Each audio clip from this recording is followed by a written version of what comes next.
I am using burning 100 calories on an Assault Bike Pro X as a standardized test of cardiovascular ability. This is what the bike looks like. Compared to runs or cycling, a gym usually has the same temperature. And as long as the bikes are still kind of the same, the main limitation is my cardiovascular system. I already plotted all of the data points I have, which we can take a look at. So I need to convert them to seconds in order to have this graph in App Guava Health. We can see that my current record is 9 minutes and 17 seconds, and I broke it today. In order to now create a new entry, I take a look at the Garmin file which I have imported with Swift, and Swift allowed me to connect the Assault Bike to it, which also means I have power data imported into Garmin. But for the sake of comparison, the only thing I need is the time, which I stopped on my Garmin watch, which is 8:54. Well, actually not, because I got it the wrong way around. This is now recorded on the Garmin locally, and the other one was the Swift import, so 8:42 is the time. I am using website Omni Calculator to calculate now the seconds on my Android device.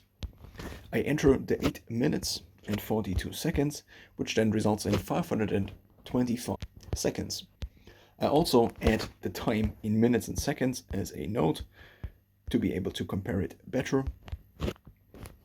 And then I take the timestamp of the Garmin activity, which in this case has been today at 8:28, which I now change in App Guava Health.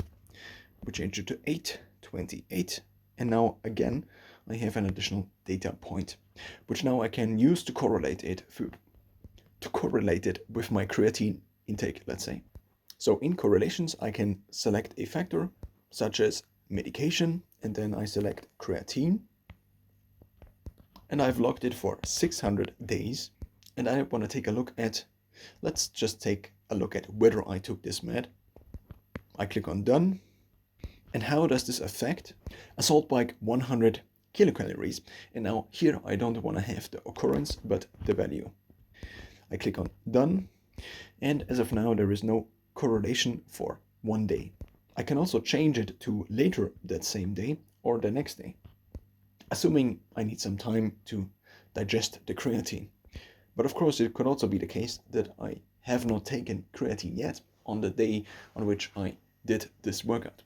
Also, it takes a little bit of time for creatine to eventually fill the muscles with water and also to be stored in the muscles.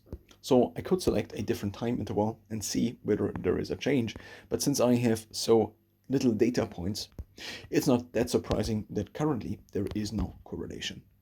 I plan to do this 100 kilocalorie test, which in my case only takes 8 to 11 minutes, maybe once or twice a week.